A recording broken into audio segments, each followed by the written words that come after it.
Oh, hello, friends. Welcome on this cold and frigid Thursday.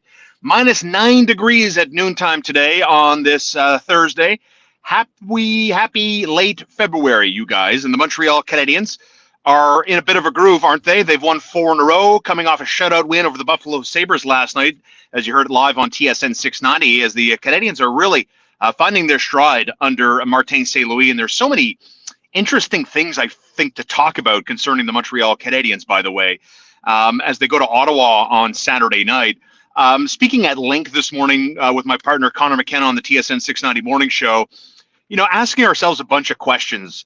Like, the Canadiens are rolling. Cole Caulfield's unbelievable. Nick Suzuki with Josh Anderson before he got hurt look like a legitimate number one line, like really, because it checks all the boxes, doesn't it? You have the speed and the power of Josh Anderson. You have the vision, the hockey IQ of Nick Suzuki. You have the finishing touch, the snipe sense, the selfish tendencies. That's a good thing from Cole Caulfield. So when I think about dominant number one lines, I really do think Suzuki, Anderson, and Caulfield check a lot of boxes for me, which brings up question number one. Why didn't Dominic Ducharme ever try Josh Anderson with Nick Suzuki and Cole Caulfield? Why wasn't that a thing? Why did it take Martin St. Louis to be installed as the new head coach for that to be a thing? I don't know. I think I do know, though, if I'm being truthful. I think Dominic Ducharme got caught in a trap, you guys, because I think the Dominic Ducharme storyline for me, still to this day, is the most fascinating aspect of this season. Even Shea Weber's absence and Carey Price and the unknowns there, who, by the way, is going to speak to the media tomorrow. So I guess we're going to probably learn nothing about Carey Price. Like, what's he going to say, guys? Oh, I hurt my knee. I have knee surgery. I'm set back. Carey Price is so secretive. There's part of me, and I'm glad, because, look, I was the guy complaining about the lack of Carey Price presence. But I'm not holding my breath expecting earth-shattering news surrounding Carey Price. But to get back to my Dominic Ducharme point, I think Dominic Ducharme got caught in a bit of a trap that a lot of coaches get caught in, and that's acquiescing to the veterans. How do you win a room? How do you win over a room and get credibility and respect? You have to sell yourself. And who do you sell yourself to? You don't sell yourself to the humble, happy to be here NHL rookie. No. You sell yourself to Corey Perry and Eric Stahl when they were here last year. You sell yourself to Ben Sherratt, to David Savard. You sell yourself to Paul Byron and Brendan Gallagher. You sell yourself to Tyler Toffoli when he was here. You sell yourself to those guys, Jeff Petrie, right? That's how you win over a locker room. And I think Dominic Ducharme got caught in that trap. Enter stage left Martin St. Louis. And here's the biggest difference. Under Ducharme, who, by the way, actually got the Canadiens to regress when he took over from Dominic Ducharme. But here's the big difference between Martin St. Louis and Dominic Ducharme's Montreal Canadiens, right? The last 4 games under Dominic Ducharme, here are the totals of the goals that were scored on Montreal's goaltenders. The last 4 games, 5, 7, 6, and 7. Now, Martin St. Louis has taken over, and they've rattled off 4 wins. The goals against in those 4 wins, 2, 2, 2, 0. 6 goals against in the last 4 games. That, my friends, is the difference. Sam Montembeault is playing out of this world. Nick Suzuki is playing out of this world. 3-point night last night for the Canadiens' number 1 center. And Cole Caulfield is playing above expectation based on that metric. So, yes, the Canadiens are punching above their weight class, no doubt. Sam Montembeault is getting saves. You could see that he's inspired by the guy's performance in front of him. And Nick Suzuki looks great in the faceoff circle, and he did yesterday against Buffalo. Suzuki won 11 of his 17 draws and was strong on the puck, I thought, all night long, en route to a 4-0 win. And the Canadiens look good. So the question is, are you worried about Montreal in the standings, about all this heavy lifting they did, how bad they were for so long, all year, right? Like, they were bad for 47 games. And this 4-game winning streak doesn't erase what happened in the previous 47 games. So I'm here to tell you, don't worry. Like, don't sweat it. Who cares they beat Buffalo and it's 4 wins in a row? Who cares that they leapfrogged Arizona? Arizona now has fewer points than the Canadiens do in the overall league standings, as the Coyotes lost to the Kings 3-2 last night. So I'm not expecting the Montreal Canadiens to have a change of course whatsoever. I fully expect Ben Sherratt to go, Jeff Petrie to go, and others. And down the list we go. And I don't think Jeff Gordon or Kent Hughes or anybody else in the Canadiens front office has been hypnotized by the Canadiens' play in their last 4 games. I really don't think that. And I hope, and I know hope is a dangerous word, but I don't think Jeff Molson is a bobo. Contrary, I think he's a very sharp guy and a very caring, hands-on owner. And I would be very disappointed, and I think a lot of you would too, if this group, led by Jeff Gordon and Ken Hughes and now John Sedgwick as the assistant general manager, got hypnotized by 4 games and said, "Oh, you know what? Everything's good. No. This isn't a rebuild. No, we're just going to trade away a couple of pieces and we'll be back up to a consistently competitive as early as next season." I don't think so. I really don't. So stay the course. I think the Canadiens will come back to normal a little bit. And the worst case scenario for me is this team getting outside of the top 5. That would be a worst case scenario. Look, it appears as the days go by and as the season ages that Shane Wright is no longer considered the consensus number 1 pick. So there's going to be options for this team. And I don't think they're going to be a 500 team. I don't think they're going to be better than 500. Because that's basically what's going to take in the final 30 games. And the countdown is on, everybody. In Ottawa, Saturday night at 7, you'll listen to it live on TSN 690. And the Canadiens are rolling, man. Like, the goalies are fantastic. Caulfield producing above expectation. Isn't he fun to watch? Isn't he so much fun to watch? Like, I really like what Martin St. Louis has brought to the fold. You know, the clear communication, not like his players aren't scared. You know, that's what I see. That's what I see. And I think Dominic Ducharme got caught in the veteran trap, tried too hard to put his system in place. It was too rigid. The communication wasn't great. And the end result is the Canadiens got pounded 7-1 to the Devils, and they fired Ducharme the next day. And the rest is history. And they've made some adjustments under St. Louis, and now they've won 4 in a row going to Ottawa on Saturday night. So, look, the Canadiens are fun, man. They're fun to watch, and it's all about the future. And I remember telling you guys this when they didn't have Martin St. Louis and they were getting their asses handed to them every night.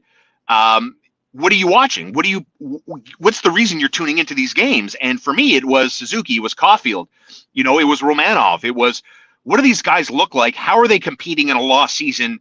Is the give a shit meter high, low? Where is it? And for certain guys, it was non-existent. And for others like Anderson and Toffoli, it was through the roof. And that's what I looked for. And now you see a guy in Martin St. Louis who's easy to follow, who's inspirational, who's instantly credible, who comes in with confidence and swagger and wants his players to follow. And they meet in the middle. You talk about a give or take. Martin St. Louis has a set of rules that he doesn't compromise with. Everything else, there's communication, there's ebb and flow.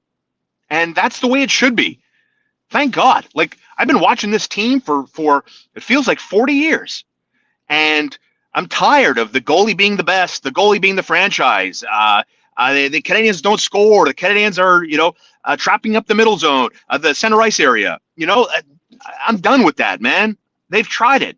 They've languished for 30 years, guys. Like, I'm glad there's new voices. I'm glad there's a breath of fresh air inside the front offices of the Montreal Canadiens. And, the future will bear its fruit or not. And I'm going to enjoy the ride because I think it's going to be a fun one. Let's get to some of the comments that are coming in. What up, Steph Howard? Star of the show. Let's go. Ducharme had an ego somewhat. He believed too much in the system. I don't know if it was so much ego as much as I think it's hockey culture. Like, you come in, you're taking over from Claude Julien, Stanley Cup winning coach. Claude commands so much respect and credibility. Then Ducharme comes in. Let's remember when Ducharme took over in February, we were sold this like bill of goods that, he was a forward-thinking, offensive-minded guy, and that, Claude Julien held the team back because of his system. But if Ducharme was there, man, if Ducharme was there, you watch. Well, we saw, and it didn't really work. More comments coming in. Not worried Anderson will be out. Really? What do you mean? What do you mean Anderson will be out? Anderson out, traded to the Montreal Canadiens? I think that would be a massive mistake. A massive mistake. I'm a big believer that in order for this team to not be the Buffalo Sabres or any other team that tried to rebuild by going through the draft, you need NHL players. You need guys. Like, You need. I'm going to argue till I'm blue in the face with you guys. I am not moving away from Carey Price. Point final. I'm not. I want him to retire as a Canadian. I think the Canadiens will be better with Carey Price, you guys. I do. I mean it. So I know that he makes $10.5 million on the cap, and I know it sucks, and he gobbles up such a hefty percentage of the team's salary cap. But look at everybody else. Look at Edmonton. Edmonton has 2 MVPs on their goddamn team. And where do they go? Okay, fine. Referees don't give McDavid the benefit of the doubt. Who cares? Mike Smith, Koskinen. You watch these guys. They can't stop a puck. You watch Jack Campbell the other night. My goodness, he was the parking gate. This was his glove hand. The car goes out. Slam the barrier down. The car goes out. That was Campbell's glove hand the other day. It was terrible. It was terrible. And say what you want about Carey Price and his regular season track record or lack thereof. He helped take this team to a Stanley Cup final, and I believe he still has it in him. And so I'm just not moving off that mountain, guys. And I feel the same about Josh Anderson. He's young. He wants to be here. He basically threw an ultimatum down at the feet of his teammates when they got curb stomped by the Devil. He said, you guys do this shit again? Don't do it or else. That's what I want. Remember early in the season when I was critical of the team and I said, guys, where's the fight? I want to see somebody punch somebody. I want to see somebody be angry. And we never got it until Josh Anderson came out and said, or else. Don't do that again or else. Talking about a piss poor effort, right? That's what I'm looking for. And I'm not trading that away because it doesn't really exist in this market. The Canes haven't had that guy in a long time. So I honestly believe that if we're talking about Carey Price, we're talking about Josh Anderson, we're talking about Nick Suzuki, we're talking about Cole Caulfield, Romanov, Caden Gooley, eventually when he gets graduated to the NHL, these are the pillars I'm talking about. This is the build around here.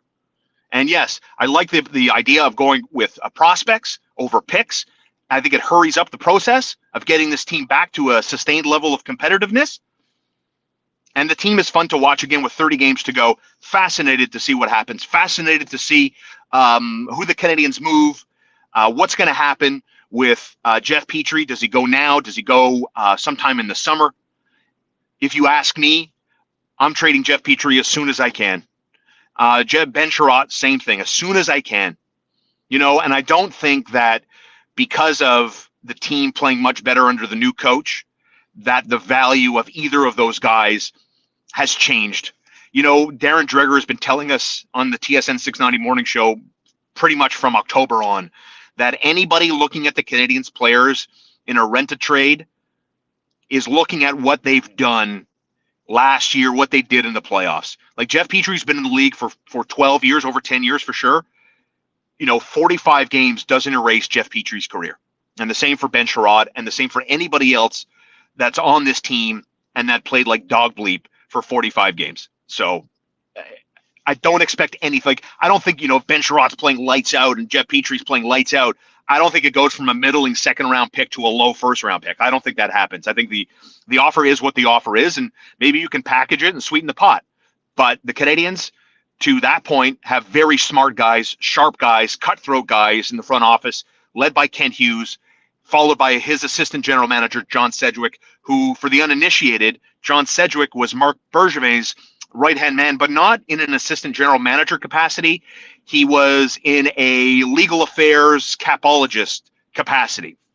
So that's the John Sedgwick appointment, which tells you something, right? Like when Jeff Molson cleaned house and said goodbye to everybody, more or less, they didn't let go of John Sedgwick, and he'd been here with Marc Bergevin from the jump. So that's the state of affairs with the Montreal Canadiens. Happy Thursday, you guys. Poutineville Vaudreuil-Dorion is open Thursday through Saturday. You can get your tickets to see the extremely funny Derek Seguin coming to Poutineville Vaudreuil-Dorion March 4th and 5th. So get your tickets now at PoutinevilleVaudreuil.com, just $20. I'm telling you guys, if you haven't been out in a while, I think it's a great date night, good food, great cocktails, great service. And Derek Seguin, if you haven't seen him for $20, you're not going to get a better deal. This guy's just for last, gala funny, fall off your chair.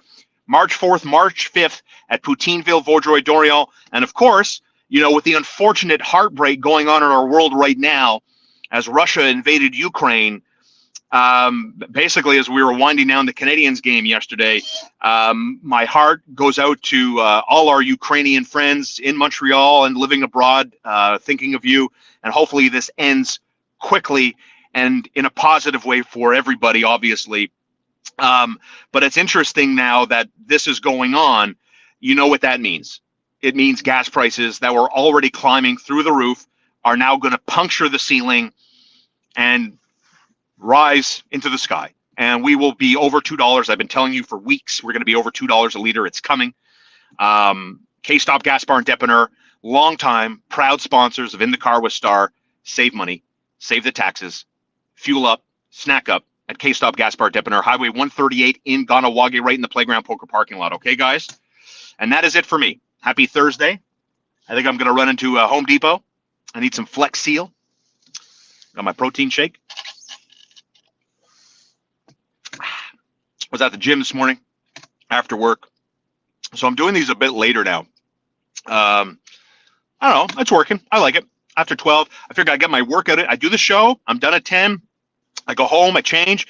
I go to a gym in St. Henry, and I do my workout just over an hour. Back in the car, bang this out. Feel fresh. Feel invigorated. I just saw a guy blow his schnuggers with the thumb over one hole of the nostril.